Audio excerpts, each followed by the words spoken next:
ओम नमः शिवाय। शिवजी सदा सहाय। ओम नमः शिवाय। गुरु जी सदा सहाय। जय गुरु जी। शुक्राना गुरु जी। गुरु जी का अनंतम अनंतम शुक्राना, लख लख बार शुक्राना। संगत जी, गुरु जी के साथ जब तक हम रहेंगे ना, तो देखो संगत जी, दुख तो आ ही नहीं सकते संगत जी। लेकिन गुरु जी दुख कैसे दूर करेंगे? कि हम पाठ नहीं सुनेंगे, हम सत्संग नहीं सुनेंगे, क्या ऐसे दूर करेंगे? संगत जी, वो कहते ना, जो सत्संग करता ते वो हौली हौली तर जांदा। जो गुरु जी दा सत्संग में, जब दिवाली वाले दिन गुरु जी के बड़े मंदिर गया था, कि इतना प्यारा भजन चल रहा था, जो गुरु जी दा सत्संग करते थे वो हौली हौली तर जांदे। दुख तो उनके आसपास भी नहीं रहता। वो सारी दुनिया को ये कह सकते हैं कि हम गुरु जी से जुड़े हुए हैं, हमें किसी के आगे हाथ फैलाने की जरूरत ही नहीं है। कौन हमें झुका सकता है? कोई नहीं, क्योंकि मेरा गुरु पा हमारे साथ है। संगत जी, ये विश्वास रखो। और संगत जी, पाठ की ड्यूरेशन हम जानबूझ के 15 से 20 मिनट ही रखते हैं, ताकि संगत इजीली सुन पाए। अब संगत इसको भी इग्नोर करते हैं, नहीं सुन रहे। तो देखो संगत जी, जो इन्हें दिल लगा के मन से विश्वास करके डेली सुनेगा ना, वो संगत जी देखना, उसका जीवन अपने आप बदल जाएगा। ये मैं यकीन के साथ कह देता हूँ, क्योंकि गुरु जी की सेवा और गुरु जी शिव पुराण का पाठ करवा रहे हैं। तो संगत जी, आप खुद सोचो कितनी प्यारी सेवा है ये, कितने प्यारे गुरु जी ने हमारे साथ ब्लेसिंग शेयर कर रहे हैं, कितनी प्यारी प्यारी चीजें हमारे साथ गुरु जी कर रहे हैं। तो संगत जी, गुरु जी का ही तो आशीर्वाद है।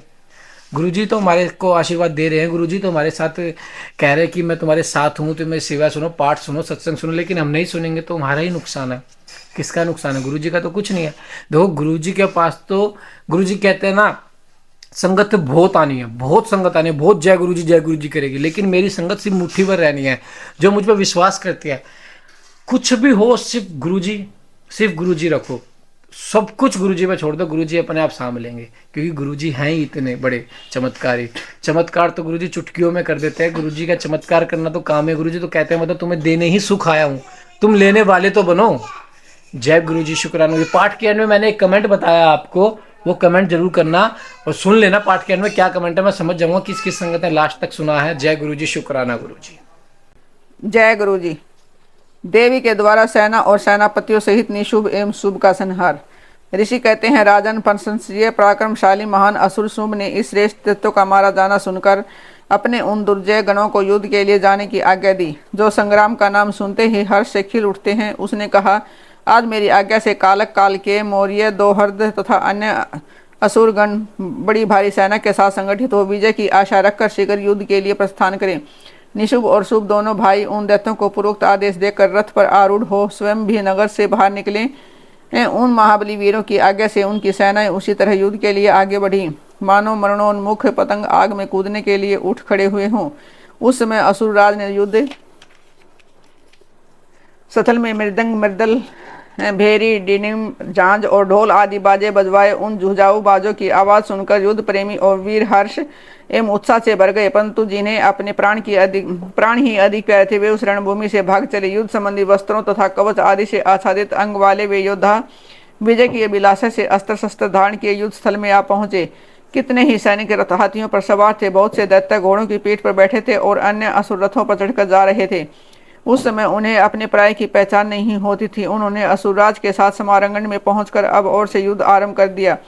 बारंबार शतध्वनि तोप की आवाज होने लगी, जिसे सुनकर देवता कांप उठे। धूल और धुएं से आकाश में महान अंधकार छा गया। सूर्य का रथ नहीं दिखाई देता था। अत्यंत अभिमानी घोड़ों पैदल योद्धा विजय की अभिलाषा लिए युद्ध स्थल में आकर डट गए थे। घुड़सवार, हाथी सवार तथा अन्य रथारूढ़ असुर भी बड़ी प्रसन्नता के साथ करोड़ों की संख्या में वहां आए थे। उस महासमर में काले पर्वतों के समान विशाल महदमत गजराज जोर जोर से चिंगाड़ रहे थे। छोटे छोटे शैल शिखरों के समान ऊंट भी अपने गले से गलगल ध्वनि का विस्तार करने लगे। अच्छी भूमि में उत्पन्न हुए घोड़े गले में विशाल कंठ धारण किए जोर जोर से हिनहिना रहे थे। वे अनेक प्रकार की चालें जानते थे और हाथियों के मस्तक पर पैर रखते हुए आकाश मार्ग से पक्षियों की भांति उड़ जाते थे। शत्रु की ऐसी सेना को आक्रमण करती देख जगदम्बा ने अपने धनुष पर प्रसन्नता चढ़ाई, साथ ही शत्रुओं को हतोत्साह करने वाले घंटे को भी बजाया। यह देख सिंह भी अपनी गर्दन और मस्तक के केसों को कपाता हुआ जोर जोर से गर्जना करने लगा। उसमें हिमालय पर्वत पर खड़ी हुई रमणीय आभूषणों और अस्त्रों से सुशोभित शिवा देवी की ओर देखकर निशुम्भ विलासिनी रमणियों के मनोभाव को समझने में निपुण पुरुष की भांति सरस वाणी में बोला, महेश्वरी, तुम जैसी सुंदरियों के रमणीय शरीर पर मालती के फूल का एक दल भी डाल दिया जाए तो वह व्यथा उत्पन्न कर देता है। जैसे मनोहर शरीर से तुम विकराल युद्ध का विस्तार कैसे कर रही हो? यह बात कहकर वह महान असुर चुप हो गया। तब चंडिका देवी ने कहा कि मूढ़ असुर, व्यर्थ की बातें क्यों बकता है, युद्ध कर, अन्यथा पाताल को चला जाए। यह सुनकर वह महारथी वीर अत्यंत रुष्ट हो समर भूमि में बाणों को अद्भुत वृष्टि करने लगा, मानो बादल जल की धारा बरसा रहे हों। उस समय उस रणक्षेत्र में वर्षा ऋतु का आगमन हुआ सा जान पड़ता था। मद से उदत हुआ वह असुर तीखे बाण, शूल, फर्श, बिंदी, पाल, परिग, धनुष, भूषिंडी, भापरास, अक्षुर, पर तथा बड़ी बड़ी तलवारों से युद्ध करने लगा। काले पर्वतों के समान बड़े बड़े गजराज कुंभस्थल विदीर्ण हो जाने के कारण समारंगन में चक्कर काटने लगे। उनकी पीठ पर फहराती हुई शुभ निशुभ की पातकाएं जो उड़ती हुई बालकाओं की पंक्तियों के समान सफेद दिखाई देती थी, अपने स्थान से खंडित होकर नीचे गिरने लगी। अक्षत विक्षत शरीर वाले दैत्य पृथ्वी पर गिरकर मछलियों के समान तड़प रहे थे।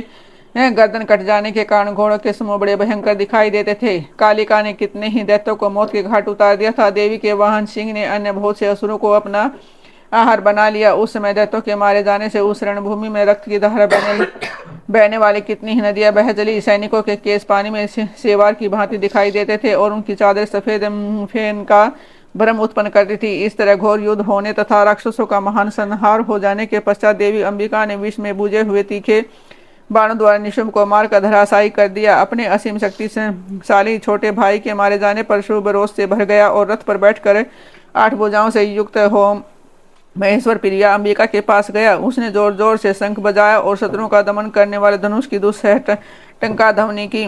तथा देवी का सिंह भी अपने आयालों को हिलाता हुआ दहाड़ने लगा। इन 3 प्रकार की ध्वनियों से आकाश मंडल गूंज उठा। तदंतर जगदम्बा ने अट्टहास किया कि जिससे समस्त असुर संस्कृत हो उठे। जब देवी ने शंभु से कहा कि तुम युद्ध में स्थिरतापूर्वक खड़े हो, तब देवता बोल उठे, जय हो जगदम्बा की। इस समय दैत्यराज शुंभ ने बड़ी भारी शक्ति छोड़ी, जिसकी शिखा से आग की ज्वाला निकल रही थी, परंतु देवी ने एक उल्का के द्वारा उसे मार गिरा। शुंभ के चलाए हुए बाणों के देवी के चलाए हुए बाणों से शुंभ ने शस्त्र टुकड़े कर दिए। तत्पश्चात चंडिका ने त्रिशूल उठाकर उस महान असुर पर आघात किया। त्रिशूल की चोट से मूर्छित हो वह इंद्र के द्वारा पंख काट दिए जाने पर गिरने वाले पर्वत की भांति आकाश पृथ्वी तथा समुद्र को कंपित करता हुआ धरती पर गिर पड़ा। तदंतर त्रिशूल के आघात से होने वाली व्यथा को सहकर उस महाबली असुर ने 10,000 बाहें धारण कर ली और देवताओं का विनाश करने में समस्त चक्रों द्वारा सिंहित महेश्वरी शिवा पर आघात करना आरंभ कर दिया। उसके चलाए हुए चक्रों को खेल खेल में ही विदीर्ण करके देवी ने त्रिशूल उठाया और उस असुर पर घातक प्रहार किया। शिवा के लोक पावने पाणी पंकज से मृत्यु को प्राप्त होकर वे दोनों असुर परम पद के भागी हुए। उस महापराक्रमी निशुभ और भयानक बलशाली शुंभ के मारे जाने पर समस्त दैत्य पाताल में घुस गए। अन्य बहुत से असुरों को काली और सिंह आदि ने खा लिया तथा शेष दैत्य भय से व्याकुल हो 10 दिशाओं में भाग गए।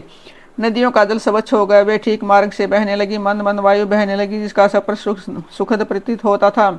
आकाश निर्मल हो गया। देवताओं और ब्रह्म ऋषियों ने फिर यज्ञ याग आदि आरंभ कर दिए। इंद्र आदि सब देवता सुखी हो गए। प्रभो दैत्यराज के वध प्रसंग से युक्त इस परम पवित्र उमा चरित्र का जो श्रद्धापूर्वक बारंबार श्रवण या पाठ करता है, वह इस लोक में देव दुर्लभ भोगों का उपभोग करके परलोक में महामाया के प्रसाद से उमा धाम को जाता है। राजन, इस प्रकार शुभासुर का संहार करने वाली देवी सरस्वती के चरित्र का वर्णन किया गया, जो साक्षात उमा के अंश से प्रकट हुई थी। देवताओं का गर्व दूर करने के लिए तेज पुंज रूपिणी उमा का प्रादुर्भाव। मुनियों ने कहा कि संपूर्ण पदार्थों के पूर्ण ज्ञाता सूत जी भुवनेश्वरी उमा के जिनसे सरस्वती प्रकट हुई थी, अवतार का पुनः वर्णन कीजिए। वे देवी पर ब्रह्म मूल प्रकृति ईश्वरी निराकार होती विसाकार तथा नित्यानंदमयी सती कही जाती है। सूत जी ने कहा कि तपस्वी मुनियों, आप लोग देवी के उत्तम एवं महान चरित्र को प्रेम पूर्वक सुने, जिनके जाने मात्र से मनुष्य परम गति को प्राप्त होता है। एक समय देवताओं और दानवों में परस्पर युद्ध हुआ। उसमें महामाया के प्रभाव से देवताओं की जीत हो गई। इससे देवताओं को अपनी सूरवीरता पर बड़ा गर्व हुआ। वे आत्म प्रशंसा करते हुए इस बात का प्रचार करने लगे कि हम लोग धन्य हैं, धन्यवाद के योग्य हैं। असुर हमारा क्या कर लेंगे? वे हम लोगों का अत्यंत दुस्सह प्रभाव देखकर भयभीत हो भाग चलो कहते हुए पाताल लोक में घुस गए। हमारा बल अद्भुत है, हमें आश्चर्यजनक तेज है। हमारा बल और तेज दैत्य कुल का विनाश करने में समर्थ है। ओह, देवताओं का कैसा सौभाग्य है। इस प्रकार वे जहाँ तहाँ डिंग हाँकने लगे। तदंतर उसी समय उनके समक्ष तेज का एक महान पुंज प्रकट हुआ, जो पहले कभी देखने में नहीं आया था। उसे देखकर सब देवता विस्मय से भर गए। वे रुदे हुए गले से परस्पर पूछने लगे कि यह क्या है, यह क्या है। उन्हें यह पता नहीं था कि वह श्यामा भगवती उमा का उत्कृष्ट प्रभाव है, जो देवताओं का अभिमान चूर्ण करने वाला है। उस समय देवराज इंद्र ने देवताओं को आज्ञा दी, तुम लोग जाओ और यथार्थ रूप से परीक्षा करो कि यह कौन है। देवेंद्र के भेजने से वायुदेव उस तेज पुंज के निकट गए। तब उस तेजोराशि ने उन्हें संबोधित करके पूछा, अजी तुम कौन हो? इस महान तेज से इस प्रकार पूछने पर वायु देवता अभिमान पूर्वक बोले, मैं वायु हूँ, संपूर्ण जगत का प्राण हूँ, मुझ सर्वाधार परमेश्वर में यह स्थावर जंगम रूप है, सारा जगत ओतप्रोत है, मैं ही समस्त विश्व का संचालन करता हूँ। तब उस महान तेज ने कहा कि वायु, यदि तुम जगत के संचालन में समर्थ हो तो यह तरण रखा हुआ है, इसे अपनी इच्छा के अनुसार चलाओ तो सही। तब वायु देवता ने सही उपाय करके अपनी सारी शक्ति लगा दी, परंतु वह तिनका अपने स्थान से तिल भर भी न हटा। इससे वायुदेव लज्जित हो गए। वे चुप होकर इंद्र की सभा में लौट गए और अपनी पराजय के साथ वहां का सारा वृत्तांत उन्होंने सुनाया। वे बोले, देवेंद्र, हम सब लोग झूठे ही अपने में सर्वेश्वर होने का अभिमान रखते हैं, क्योंकि किसी छोटी सी वस्तु का भी हम कुछ नहीं कर सकते। तब इंद्र ने बारी बारी से समस्त देवताओं को भेजा। जब वे उसे जानने में समर्थ न हो सके तब इंद्र स्वयं गए और इंद्र को आते देखकर वह अत्यंत दुस्सह तेज तत्काल अदृश्य हो गया। इसे इंद्र बड़े विस्मित हुए और मन ही मन बोले, जिसका ऐसा चरित्र है उसके सर्वेश्वर में की मैं शरण लेता हूँ। सहस्त्र नेत्रधारी इंद्र बारंबार इसी भाव का चिंतन करने लगे। इसी समय निश्चल करुणामय शरीर धारण करने वाली सच्चिदानंद स्वरूपिणी शिवप्रिया उमा उन देवताओं पर दया करने और उनका गर्व करने के लिए चैत्र शुक्ला नवमी को दोपहर में जहाँ प्रकट हुई, वे उस तेज पुंज के बीच में विराज रही थी। अपनी कांति में से 10 दिशाओं को प्रकाशित कर रही थी और समस्त देवताओं को सुस्पष्ट रूप से यह बजाता रही थी कि मैं साक्षात परब्रह्म परमात्मा ही हूँ। वे 4 हाथों में क्रमशः वर, पाश, अंकुश और अभय धारण किए थी। श्रुतियाँ साकार होकर उनकी सेवा करती थी। वे बड़ी रमणीय दिखती थी तथा अपने नूतन यौवन पर उन्हें गर्व था। वे लाल रंग की साड़ी पहने हुए थे, लाल फूलों की माला तथा लाल चंदन से उनका श्रृंगार किया गया था। वे कोटि कोटि कदर्पों के समान मनोहारिणी तथा करोड़ों चंद्रमाओं के समान चटकीली चांदनी से सुशोभित थी। उनकी अंतर्यामिनी समस्त भूतों की साक्षिणी तथा परब्रह्म स्वरूपिणी उन महामाया ने इस प्रकार कहा। उमा बोली, मैं ही परब्रह्म परम ज्योति प्रणव रूपिणी तथा युगल रूप धारिणी हूँ, मैं ही सब कुछ हूँ, मुझसे भिन्न कोई पदार्थ नहीं है। मैं निराकार होकर भी साकार हूँ, सत्य रूप सर्वतत्व स्वरूपिणी हूँ, मेरे गुण अतर्क्य हैं। मैं नित्य स्वरूपा तथा कार्य कारण रूपिणी हूँ। मैं ही कभी प्राण वल्लभा का आकार धारण करती हूँ, कभी प्राण वल्लभा पुरुष का, कभी स्त्री और पुरुष दोनों रूपों में एक साथ प्रकट होती हूँ। यही मेरा नर्दनारीश्वर स्वरूप है। मैं सर्व रूपिणी ईश्वरी हूँ। मैं ही सृष्टिकर्ता ब्रह्मा हूँ और मैं ही जगत पालक विष्णु हूँ तथा मैं ही संहार करता इंद्र हूँ। संपूर्ण विश्व को मुँह में डालने वाली महामाया मैं ही हूँ। काली,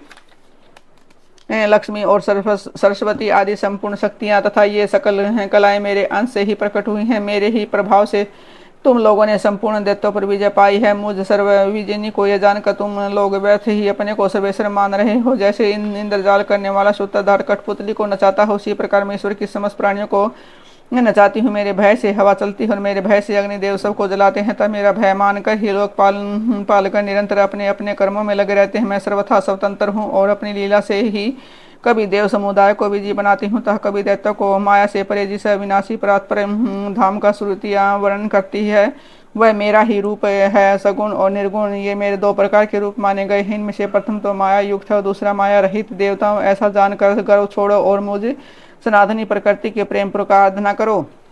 देवी का यह करुणा युक्त वचन सुन देवता भक्तिभाव से मस्तक झुकाकर उन परमेश्वरी की स्तुति करने लगे। जगदीश विजय क्षमा करो, परमेश्वरी प्रसन्न हो, माता ऐसी कृपा रखो जिसे फिर कभी भी हमें गर्व न हो। तब से सब देवता गर्व छोड़े एकाग्रचित हो पूर्ववत विधि पूर्वक उमा देवी की आराधना करने लगे।